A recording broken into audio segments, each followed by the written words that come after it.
esperanza contra esperanza. No se debilitó ni porque vio la esterilidad en Sara, ni tampoco porque se demoraba la promesa, sino que se fortaleció en Dios y dice creyendo que Dios era fiel para cumplir todo lo que había prometido. Y en esta última alabanza se cantaba, así peleo mis batallas. Yo pienso que hemos estado teniendo, ya va a ser un año, el día 14 de marzo, que empezó una lucha, una batalla fuerte, que nos detuvo a todo lo que nosotros hacíamos con nuestras manos, que nos detuvo de todo lo que nosotros pensábamos que teníamos posibilidad, poder, no sé cuántas cosas, para poder aprender a pelear una nueva batalla a la manera de Dios. Y es una batalla que es esperanza contra esperanza. Es una batalla de fe, es una batalla de creer a lo que Dios ha dicho, que Él lo va a cumplir, aunque nuestros ojos no lo estén viendo, aunque lo que esté a nuestro alrededor hable de una manera distinta. Entonces, mi ánimo en esta mañana para todos nosotros, revisemos la manera que estamos peleando nuestras batallas, porque si estamos parados en el mismo lugar, algo no estamos haciendo bien. Si no estamos avanzando, algo no estamos haciendo bien. Si no recibimos palabra nueva de Dios para nuestras vidas que nos dé esperanza, algo no estamos haciendo bien. Y fíjese que nos ha metido Dios a todo en nuestra intimidad para que nos miremos dentro. Es un trato de Dios personal. Estamos locos por achucharnos, ¿verdad?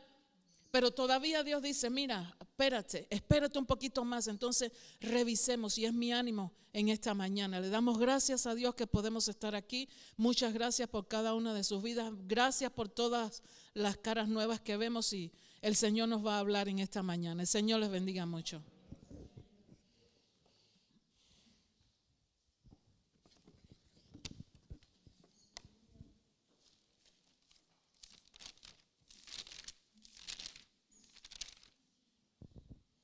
Aleluya. Pues agradecemos al Señor que estamos de regreso en casa. Cuando hablo de Manuel, digo que Manuel es mi pastor. Donde quiera que me paro, digo, Manuel es mi pastor. Por muchos años Manuel me estuvo pastoreando y aún me sigue pastoreando. Cuando a menos pasas 15 días que no sabe de mí, una llamada, hijo, y yo, ¿cómo te está? Que no sé de ti, no sé de la familia. Y eso es una manera de pastorear. Y no solo eso, no solo es mi pastor, sino también le tengo como amigo, como un amigo personal también le tengo. Así que agradezco a Dios por regresar de nuevo a casa. Esta es nuestra casa, y como es nuestra casa, me voy a sentir como en casa. El día que mis hijos se vayan de casa, lo lógico es que cuando lleguen a casa abran la nevera, de lo que hay puedan comer y tengan la oportunidad de disfrutar. Y en esta mañana ora al Señor que Dios nos permita disfrutar en su linda presencia. Quisiera invitarte a abrir las Escrituras en el libro de Jueces. He estado estudiando mucho el libro de Jueces en mi vida personal, alineando mi vida con el Señor, descubriendo algunas verdades. Y quisiera invitarte a abrir las Escrituras en el libro de Jueces, capítulo número 2. Jueces, capítulo número 2, versículo 19.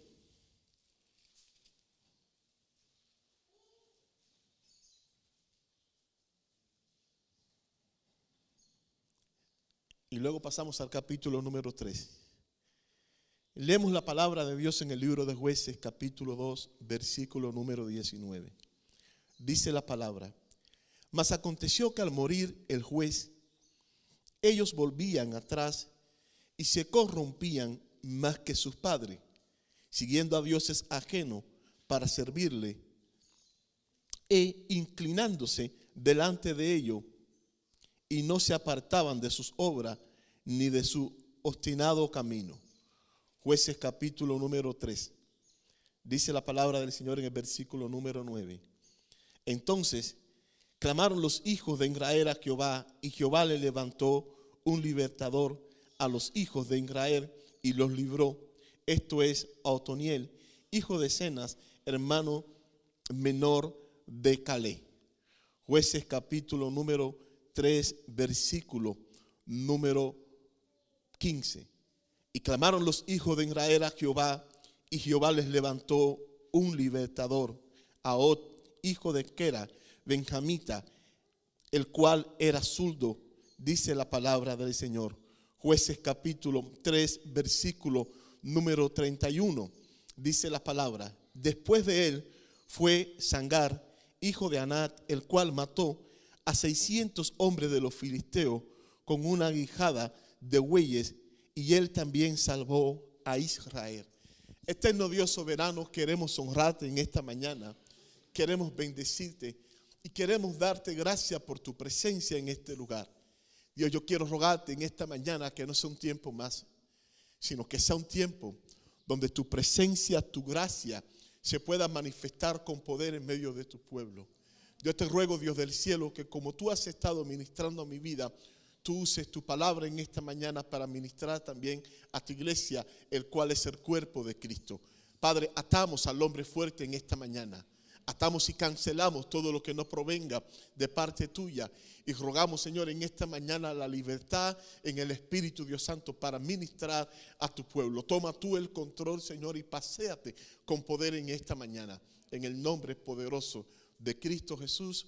Amén. Amén. Yo le he titulado a mi mensaje 3 en 1. Y tú dices, ¿qué título es ese de 3 en 1? Yo recuerdo hace muchos años atrás, vendían unos equipos de música. Y en Cuba por lo menos se le llamaba de esta manera, se le llamaba 3 en 1. Porque tenía radio, tenía para poner pendrive y también tenía para poner en CD. Y el valor de aquel equipo era incalculable. Porque un solo equipo tenía 3 funciones en sí. Por eso le llamaban 3 en 1. Pero cuando miro este capítulo número 3 del libro de Jueces, veo prácticamente el valor incalculable que hay ciertamente en estos 3 hombres, el cual lo vamos a desarrollar un poquito más hacia adelante. Ahora, creo que esta generación nunca antes había necesitado una genuina visitación de la presencia de Dios como la que estamos necesitando en medio de estos días. Una visitación que cambie permanentemente nuestro carácter interno. No te hablo de un cambio temporal en nuestra conducta externa, sino te hablo ciertamente de poder cerrar ciclos repetitivos que muchas veces aparecen en cada una de nuestras vidas. Te hablo de cerrar ciclos que solamente pueden ser cerrados por medio de la transformación interna del Espíritu de Dios cuando ministra lo más profundo de nuestro corazón. Cuando nosotros miramos la palabra del Señor, es de llamar la atención en las Escrituras que estos ciclos lo vemos de una manera repetidamente en la nación de Israel.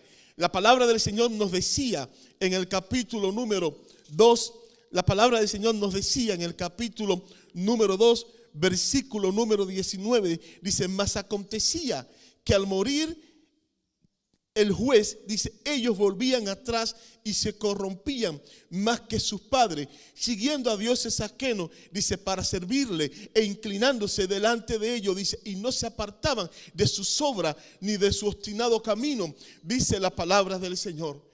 Y lo que llama la atención en la palabra del Señor era como Dios de una manera poderosa, Dios obraba en medio de la nación de Israel, pero lo doloroso, tú sabes qué cosa es, era que el pueblo no podía mantenerse firme en la decisión que había tomado con su Dios, sino que el pueblo continuamente estaba provocando al mismo Dios, y el pueblo de una manera progresiva, continuamente el pueblo se iba deteriorando, afectando así su salud física, afectando de esta manera su salud emocional y afectando también su salud espiritual.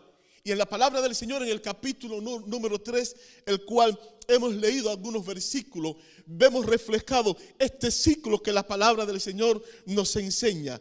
En el versículo número 7, la palabra del Señor dice: hicieron pues los hijos de Israel lo malo ante los ojos de Jehová, y olvidaron a Jehová su Dios, dice, sirvieron a los Baales y a las imágenes de acera, dice la palabra del Señor. Donde comienza el primer ciclo, hablando acerca de la apostasía, cómo habían tenido la oportunidad de dejar la fe. Versículo número 8, dice la palabra del Señor, y la ira de Jehová se encendió contra Israel, dice, y los vendió en manos de Cusán Risataí. Donde sigue el ciclo. La palabra del Señor dice que al ello, dice que entraron lo que era en la apostasía. El mismo entrar en la apostasía les llevó a entrar hasta cierto punto en la esclavitud. Luego en el versículo número 9 dice la palabra del Señor, entonces clamaron los hijos de Israel, dice la palabra, y Jehová, y los hijos de Israel, dice a Jehová, y Jehová levantó un libertador, dice la palabra del Señor. Apostasía, esclavitud, clamor, que podemos decir en esta mañana arrepentimiento. Y lo otro que acontecía, dice la palabra que Dios lo libertaba. Dice las escrituras que Dios entonces levantaba un libertador. Esto lo vemos en esta porción de la palabra.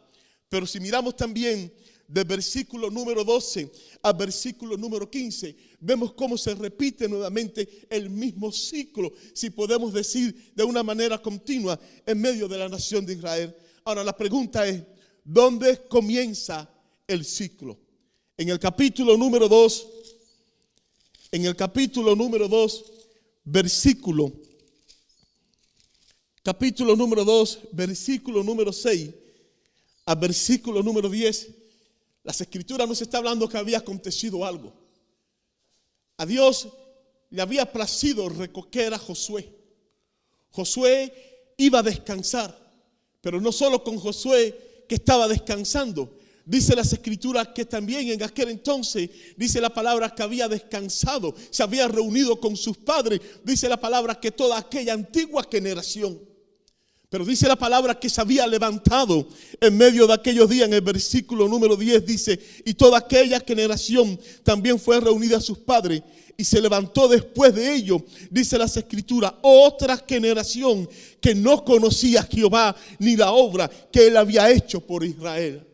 Dice que se había levantado una generación que no conocía a Jehová ni tampoco conocía la obra que el Señor había hecho por ello. La pregunta en esta mañana, yo en el orden personal me preguntaba, Dios, ¿cómo hasta cierto punto alguien que ha experimentado milagro, alguien que ha experimentado lo que es el fuego, alguien que ha experimentado lo que es el fervor, lo que es la pasión por tu presencia, cómo puedes retroceder tanto? Las escrituras dicen que era una generación que no conocía a Dios ni tampoco conocía la obra que Dios había hecho por ello. Y lo otro que la palabra del Señor nos enseña era que también era una generación que no conocía acerca de lo que era la guerra. Y me llamaba la atención, creo que es de parte del Señor, como antes de entregar aún el altar en esta mañana, se cantaba, así peleo mis batallas. Y yo en lo personal me preguntaba y me decía, iglesia, ¿cómo es que tú peleas tus batallas? La palabra del Señor, cuando miramos en el libro de Éxodo capítulo 13, versículo número 17, las escrituras nos está diciendo que cuando Dios sacó de Egipto a su pueblo, dice las escrituras que Dios no le llevó por el camino de la tierra de los filisteos, dice que estaba cerca, porque dijo Dios, para que no se arrepienta el pueblo cuando vea la guerra, dice, y se vuelva a Egipto, dice la palabra del Señor. Entonces estamos hablando de una generación que no solo no conocía a Dios, sino que una generación que había nacido, una generación que dice la palabra del Señor que no conocía tampoco acerca de guerra. Dios permitió que los filisteos, los cananeos, los sidonios, los heveos, los amorreos, en aquel entonces permanecieran muchos de ellos sobre la tierra, y Dios lo permitió con un propósito. El COVID, Dios lo permitió con un propósito, y era para enseñarle ciertamente a su pueblo lo que era la guerra, y no solo lo que era la guerra, sino era también para probar a la nación de Israel. Y yo quiero decirte en esta mañana, iglesia del Señor, que estamos en medio de un conflicto espiritual. Estamos en medio de una guerra espiritual, una guerra que hasta cierto punto está afectando la sociedad desde el punto de vista social, desde el punto de vista económico, desde el punto de vista emocional, desde el punto de vista espiritual. Una guerra que no es contra carne y sangre, una guerra que es contra principados, contra potestades. Pero creo que en estos días el Dios de los cielos está esperando que se levante una generación, pero una generación diferente, una generación que exista gratitud en lo más íntimo de su corazón por lo que Dios ha tenido la oportunidad de hacer en tu vida, por lo que Dios ha tenido la oportunidad de hacer cuando te sacó de Egipto y te trajo rumbo a la tierra prometida. Dios está preparando un pueblo, una generación que sale de Egipto, pero una generación con gratitud en el corazón. Una generación que no se contamina con el pecado. Una generación que está siendo entrenada para la guerra. Pero necesitamos dejar hasta cierto punto la apatía. Necesitamos dejar el temor. Necesitamos dejar a un lado la depresión. Necesitamos dejar a un lado el pecado. Necesitamos dejar a un lado el desinterés por la palabra del Señor. El capítulo número 3 nos muestra tres cosas que necesitamos para triunfar en medio de estas batallas. Y quizás no voy a desarrollar las tres, pero hasta donde Dios me permita, si quiero llegar y quiero dejarte con algunas pinceladas. Cuando miramos la palabra del Señor en el capítulo número 3, las Escrituras está hablando, nos está enseñando acerca de tres caudillos o tres jueces que Dios levantó en aquellos días. Uno dice la palabra del Señor que se llamaba Otoniel, cuyo nombre significa león de Dios y representa lo que es el poder. El otro se llamaba Ahot, y vemos en este hombre que era un hombre de estrategia. Y el otro se llamaba Sangar, que a pesar que dice la palabra del Señor que había usado un instrumento que era en aquel entonces para hincar a los bueyes. No quiero centrarme en el instrumento, sino que quiero centrarme en la valentía de este hombre.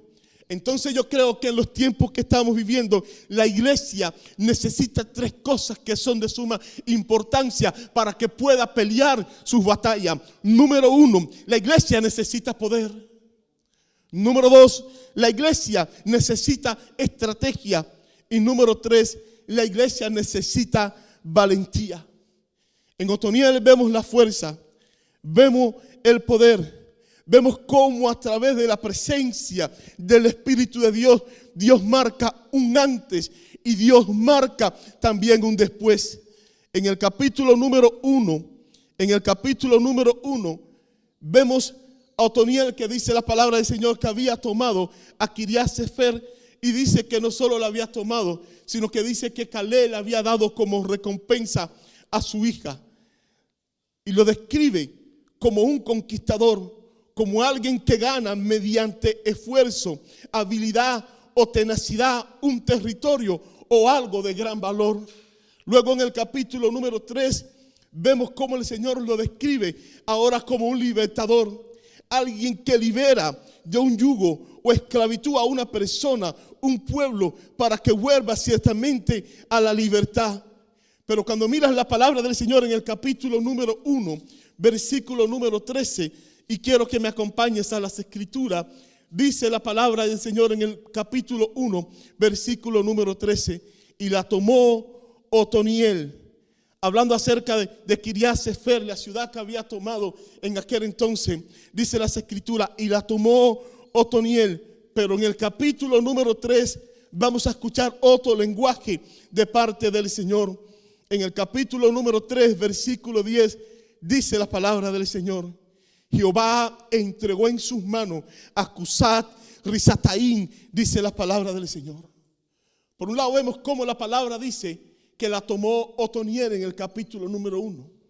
En el capítulo número 3 no está hablando que él tomó, no está hablando que fue un acto que prácticamente era el resultado de el obrar en sus propias fuerzas, sino que ahora en el capítulo número 3 las Escrituras nos está diciendo que es Jehová, es Dios el que entrega, en este caso en las manos de Otoniel. ¿Y dónde está la diferencia, iglesia del Señor? La diferencia está en el Espíritu de Dios. Dice la palabra del Señor en el capítulo número 3. Dice la palabra del Señor en el capítulo número 3, versículo número 10. Dice, y el Espíritu de Jehová vino sobre él, dice la palabra del Señor. Anteriormente en el capítulo número 1, las Escrituras no está hablando acerca de que el Espíritu vino sobre Otoniel, sino las Escrituras más bien nos está enseñando y nos está llevando por la línea de que era un hombre de valor, pero era un hombre que hasta cierto punto había conquistado, pero lo había conquistado ¿cómo? Lo había hecho prácticamente en sus propias fuerzas. En el capítulo número 3, si Dios se está acentuando y Dios está hablando y está haciendo mención en este caso a la presencia del Espíritu de Dios. Ya las conquistas no son por su fuerza, ya las conquistas no son por sus habilidades, sino que ahora la conquista es acreditada al mismo Dios. Dice las Escrituras, y Jehová los entregó en su mano a Cusán Risataín, dice, y reposó la tierra 40 años, dice las palabras del Señor. Yo creo que la iglesia, en medio de estos días, si nosotros queremos salir a pelear nuestras batallas, si nosotros queremos libertar aquellas vidas que están oprimidas, aquellas vidas que están en depresión, aquellas vidas que están heridas, aquellas vidas que están caminando en rencor, aún dentro de la misma iglesia. Yo creo que la iglesia necesita algo, y la iglesia necesita el poder del Dios de los cielos. No sé cuántos dicen amén. Las Escrituras, hablando acerca de armas para pelear, las Escrituras nos habla acerca de la oración.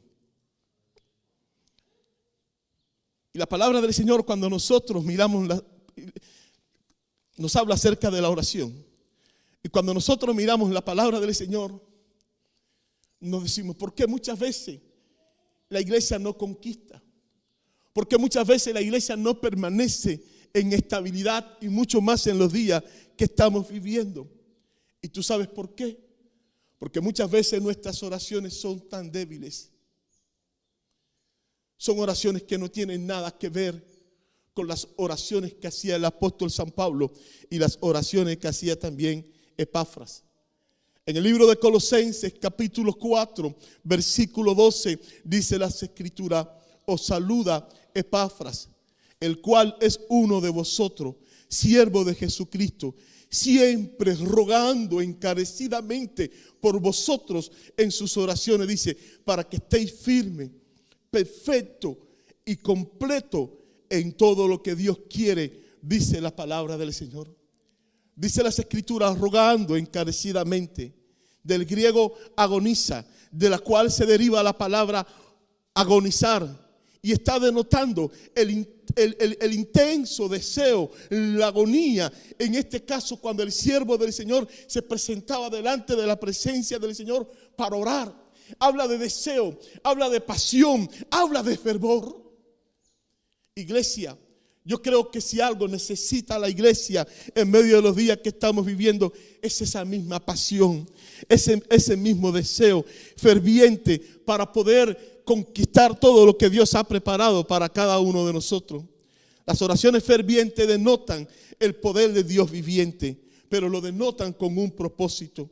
Si miras el texto, dice la palabra del Señor, dice, para que estéis, dice, firme. Y en medio de estos días de tanta ansiedad, días de depresión, algunos hemos permanecido firmes, pero otros no hemos permanecido firmes, no hemos permanecido estables. Y Dios está llamando a la iglesia a que la iglesia pueda profundizar un poco más en la guerra espiritual. La iglesia pueda profundizar un poco más en nuestras oraciones, que sean oraciones cálidas, que sean oraciones profundas. Dice la palabra del Señor, para que estéis firmes, dice, perfectos y completos en todo lo que Dios quiere, dice la palabra del Señor.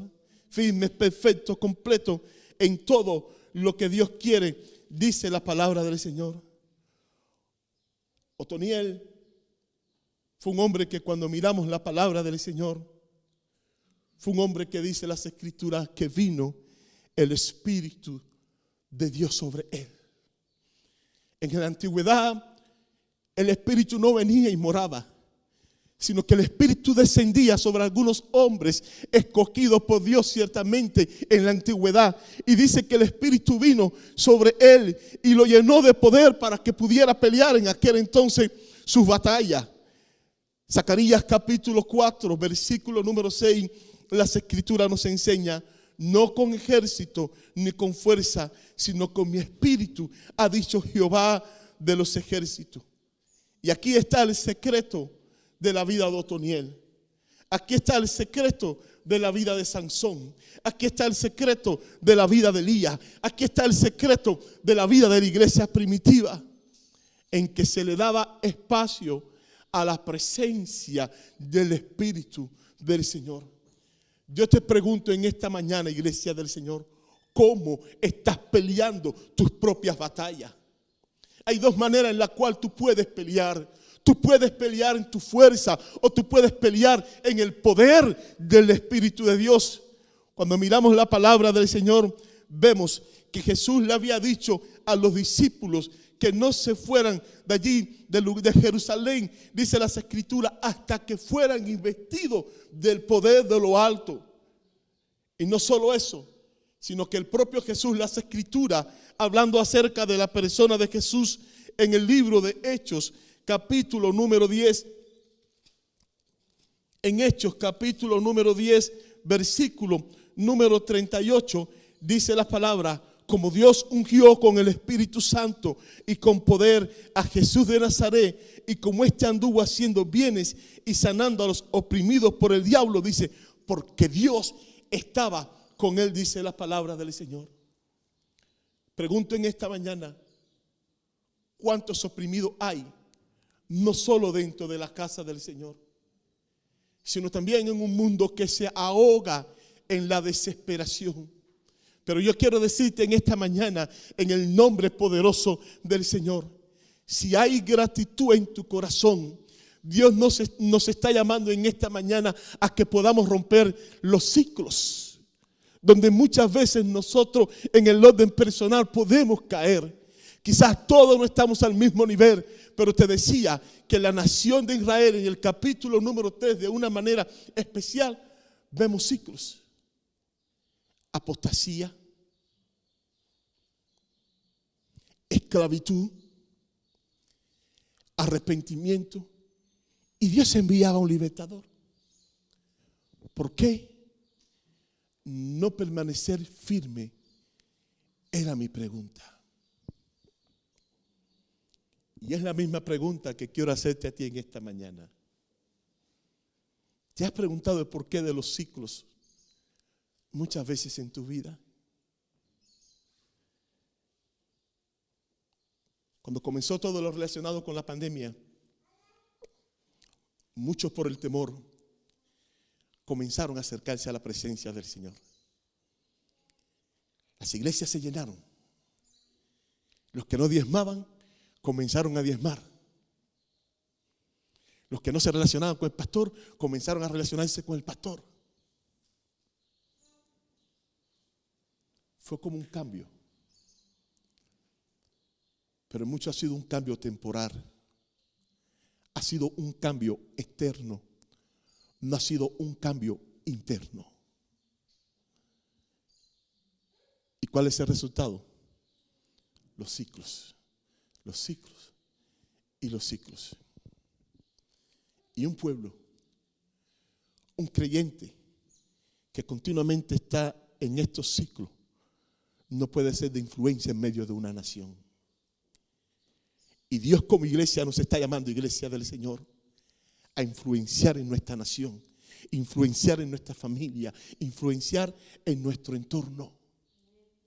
Pero la iglesia que Dios busca es una iglesia llena del poder, de la presencia del Señor. Los 120 que estaban en el aposento alto fueron llenos del poder de Dios en Hechos capítulo 2, versículo número 4. En Hechos capítulo 4, versículo 8, cuando Pedro se dirigió al Sanedrín, experimentó de nuevo también lo que era una segunda plenitud o una segunda llenura del Espíritu Santo del Señor. Hechos capítulo número 4, quiero que puedas ver por un momento. Hechos capítulo 4, versículo número 8.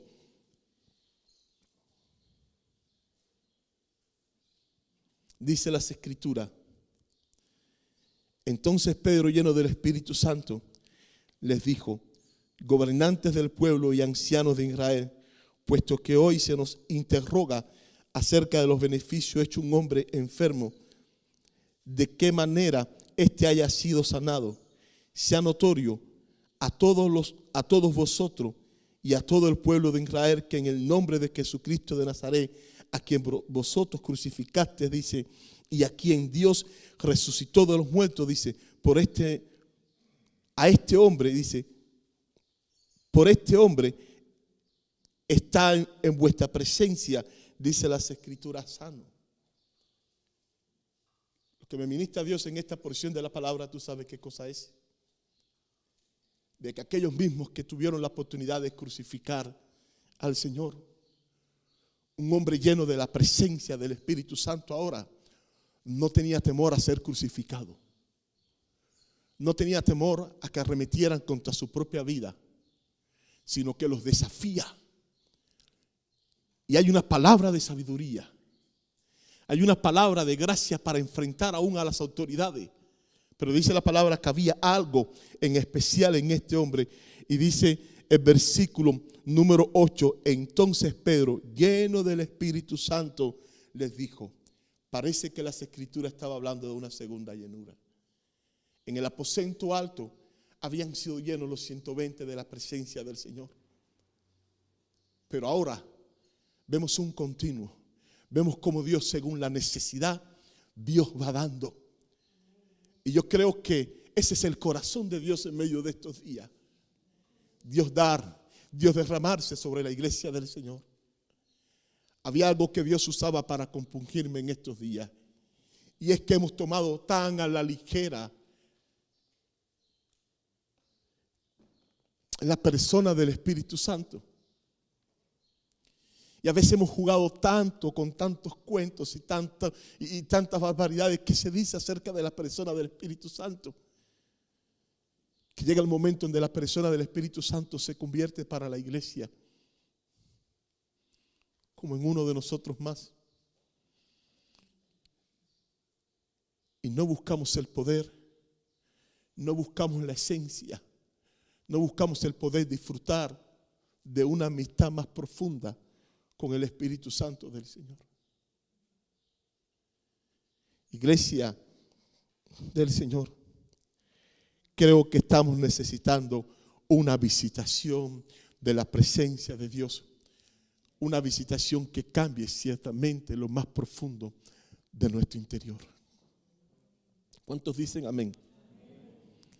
Si miramos en las Escrituras también vemos a Esteban, el cual estaba lleno del Espíritu Santo y dio testimonio de Cristo, y luego dice la palabra del Señor que murió. En Hechos capítulo número 6, Hechos capítulo número 6, versículo del 3 al 5 dice la palabra: buscad pues, hermanos, de entre vosotros a 7 varones de buen testimonio, llenos del Espíritu Santo y de sabiduría, a quienes encarguemos de este trabajo. Y nosotros persistiremos en la oración y en el ministerio de la palabra. Agradó la propuesta a toda la multitud y eligieron a Esteban, varón lleno de fe, dice las Escrituras, y del Espíritu Santo, dice la palabra del Señor. La Biblia nos está hablando acerca de un hombre que dice la palabra del Señor que estaba lleno de la presencia, que estaba lleno del poder de Dios, que estaba lleno del Espíritu Santo. Hechos capítulo número 7, versículo número 55. Pero Esteban, lleno del Espíritu Santo, puesto los ojos en el cielo, vio la gloria de Dios y a Jesús que estaba a la diestra de Dios. Era un hombre que se podía dejar matar.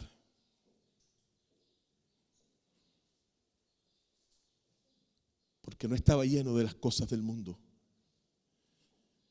sino que estaba lleno de la presencia del Señor. Era un hombre que no tenía temor,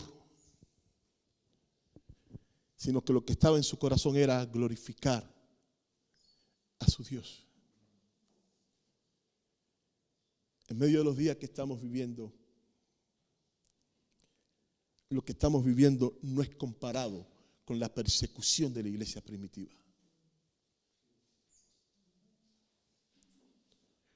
Recogían a los creyentes y los echaban en la arena del circo romano para que los leones acabaran con su propia vida. A otros los prendían como antorcha para alumbrar la ciudad. Pero era tanto el fuego de la presencia del Señor que había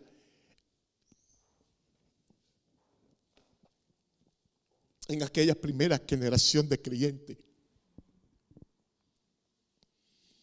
que no retrocedía, sino que aun cuando salían a las arenas salían cantando y glorificando al Rey de Reyes y Señor de Señores.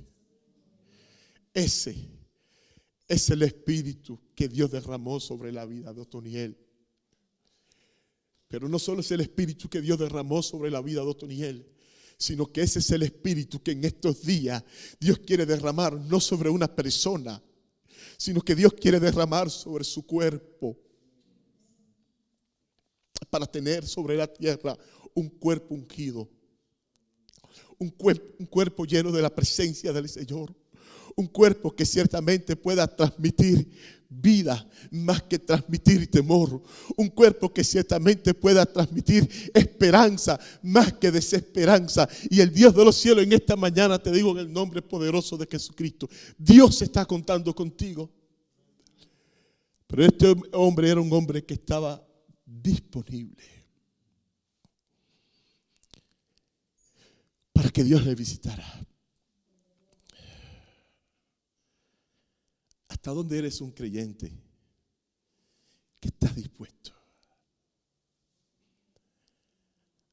¿Hasta dónde eres un creyente que está anhelando entrar en la presencia del Señor y disfrutar de su Santo Espíritu y poder levantar dentro de la casa del Señor oraciones fervorosas? ¿Hasta dónde eres un creyente que aún con todo lo que la iglesia está viviendo, sabe que Dios te ha llamado, que Dios tiene un propósito, que Dios tiene un plan para tu vida? Lo doloroso de esta porción de las Escrituras, en todo el contexto del libro de los Jueces, ¿tú sabes qué cosa es? Que dice que era una generación que no conocía a su Dios, ni la obra que Dios había hecho por ellos, ni tampoco conocían de guerra. Te pregunto en esta mañana, iglesia, ¿conoces a Dios? Y quizás tú dices, ¿cómo tú me vas a estar preguntando, pastor, si conozco a Dios?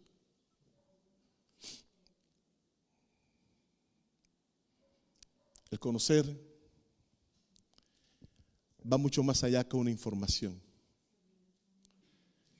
El conocer ciertamente tiene que ver con una revelación de su presencia a cada una de nuestras vidas.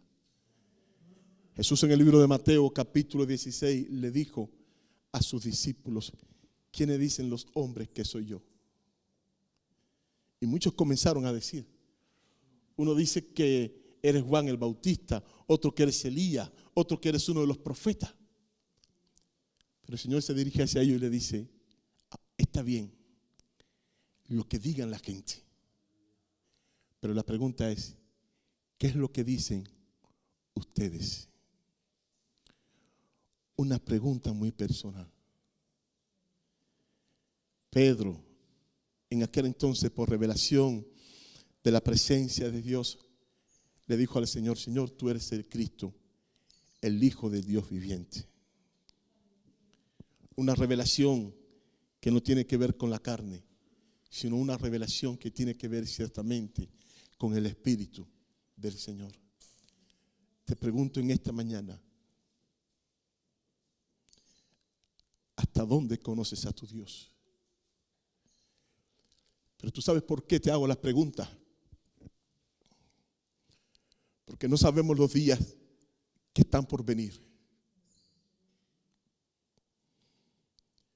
Y como no sabemos los días que ciertamente están por venir, nos corresponde a nosotros como iglesia del Señor, aquellos que ciertamente conocemos a Dios, no solamente la función de un hombre, no solamente la función de un ministerio,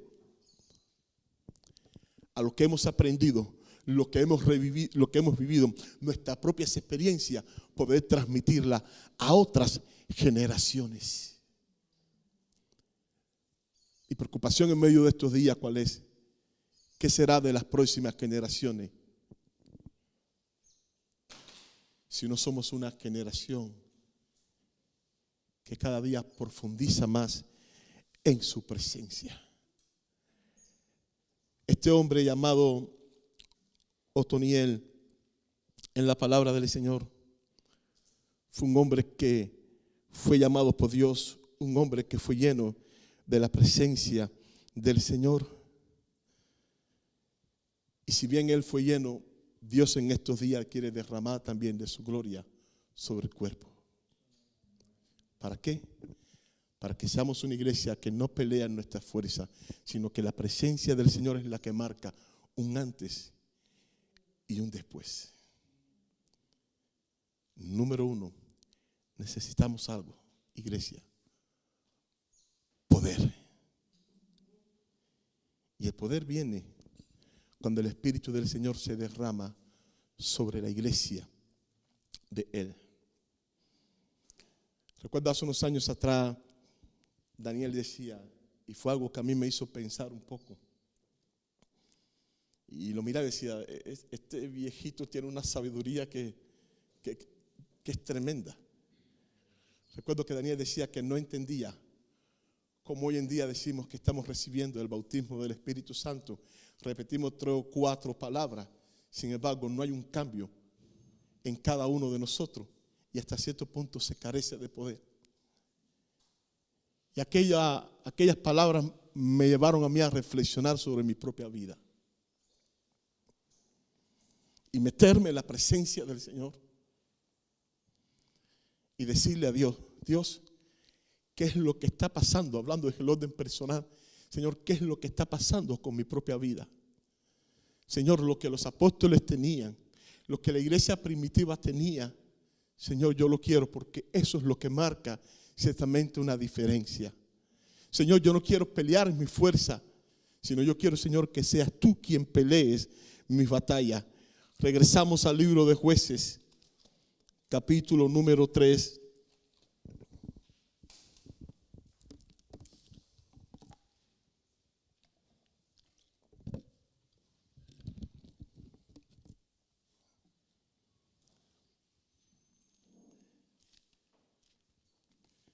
Jueces capítulo número 3, decía que este hombre llamado Otoniel representa, cuando miro la palabra del Señor en esta porción de las Escrituras, representa en este caso lo que es el poder, y decíamos que su nombre se puede traducir como león de Dios. Ahora la palabra del Señor nos está hablando acerca de otro hombre más en la palabra del Señor, otro juez más. Y este otro hombre, dice la palabra del Señor, que se llamaba Ahot, dice el cual había liberado a Israel de Moab, dice la palabra del Señor. Pero lo llamativo en esta porción de la palabra, y es lo otro que creo que necesita la iglesia, si bien la iglesia necesita poder, hay algo más que la iglesia necesita en medio de estos días, y es que la iglesia necesita también estrategia. No sé si estás conmigo en esta preciosa mañana. Cuando tú miras esta porción de la palabra del Señor, cuando mira esta porción de la palabra del Señor, este hombre llamado Ahot era un hombre que dice la palabra del Señor que en el versículo 12 en lo adelante, vemos nuevamente el ciclo y dice la palabra del Señor en el versículo 15, Dice la palabra del Señor, dice, clamaron los hijos de Israel a Jehová, dice, y Jehová les levantó un libertador, dice, Ahod, dice, hijo de Quera, dice, benjamita, el cual era zurdo, dice, y los hijos de Israel, dice, enviaron con él un presente a Eglón, rey de Moab, dice, y Ahod, dice, se había hecho un puñal de 2 filos, de un codo de largo, dice la palabra del Señor. Este otro juez que la palabra del Señor nos está hablando, dice que se llamaba Ahod. Y decía que en este hombre, yo veo ciertamente reflejada en la palabra del Señor, un hombre que ciertamente era un hombre de estrategia. Dice la palabra del Señor que era zurdo y que provenía, dice, de la tribu de Benjamín, cuyo nombre significa hijo de mi mano derecha. Cuando tú miras la palabra, tú dices, qué contradicción. La palabra está hablando de un hombre que dice que era zurdo, que venía de la tribu de Benjamín. Dice que significa hijo de mi mano derecha. Y lo que vemos a través de la porción de la palabra, las escrituras hablando acerca de este hombre, y no solo acerca de este hombre, sino también acerca de la tribu de Benjamín. En Jueces capítulo número 20, versículo del 15 al 16, dice la palabra, y fueron contados en aquel tiempo los hijos de Benjamín, dice, de las ciudades, 26,000 hombres, dice, que sacaban espada, dicen, sin los que moraban en Gabaat, dice, que fueron por cuenta 700 hombres escogidos, que eran zurdos, todos los cuales tiraban una piedra, dice, con la honda, dice, a un cabello, dice, y no erraban, dice la palabra del Señor. Luego en Primera de Crónicas, capítulo 12, versículo 2, dice la palabra, estaban armados de arco y usaban de ambas manos, dice, para tirar piedra con honda y saeta con arco, dice, de los hermanos de Saúl de Benjamín, dice las palabras del Señor. Es decir, que la palabra del Señor nos está diciendo que la gente de esta tribu, parece que la palabra nos está enseñando, dice que eran ambidiestros. Pero no solo que eran ambidiestros, sino que la palabra del Señor nos está diciendo en el versículo número 15, la palabra del Señor nos está, en el versículo número 15 nos está diciendo, dice que este hombre, dice la palabra del Señor, que era zurdo. Pero ese zurdo de la antigüedad, ¿tú sabes qué cosa era? Él se veía desde el punto de vista como un defecto. La mayoría de los hombres, la mayoría de los guerreros en la antigüedad eran derechos. Usaban su mano derecha, y el ser zurdo en la antigüedad se veía como una persona que estaba limitada, se veía como una persona que no podía hacer mucho más allá. Y yo no sé, cuando veo la palabra del Señor, ciertamente qué fue lo que aconteció con este hombre. Pero sí parece que este hombre hasta cierto punto tenía una limitación cuando miramos la palabra del Señor.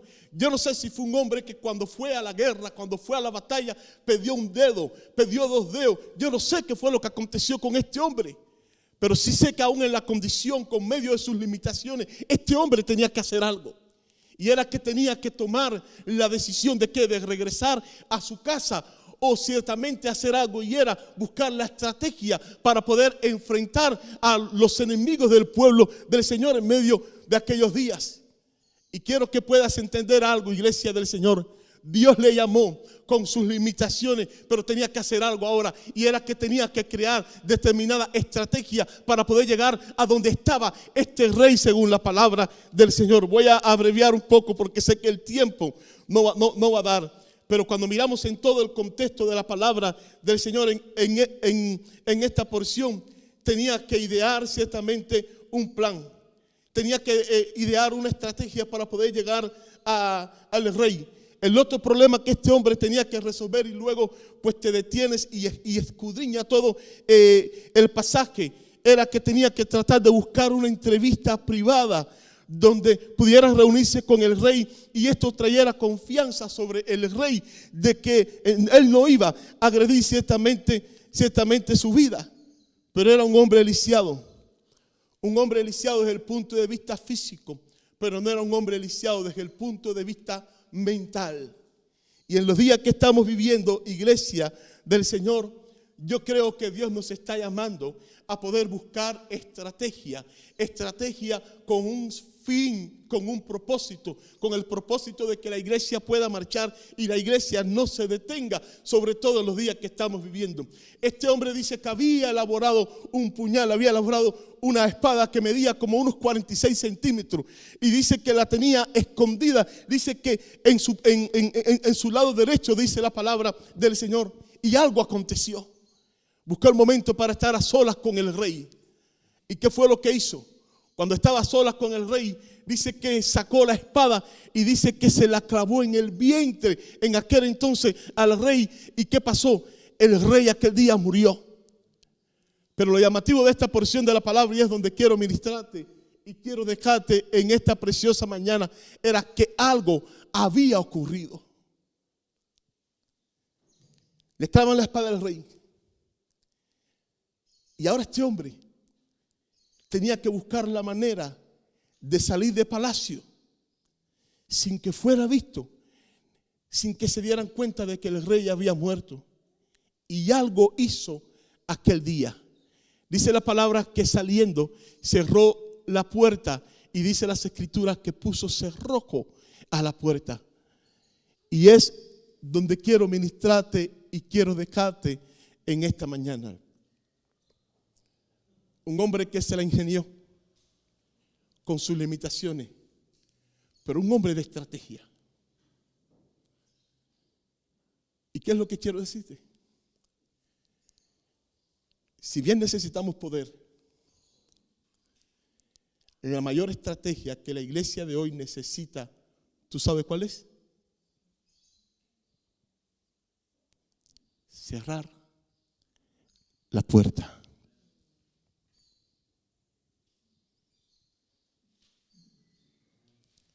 Cerrar la puerta de la desesperanza.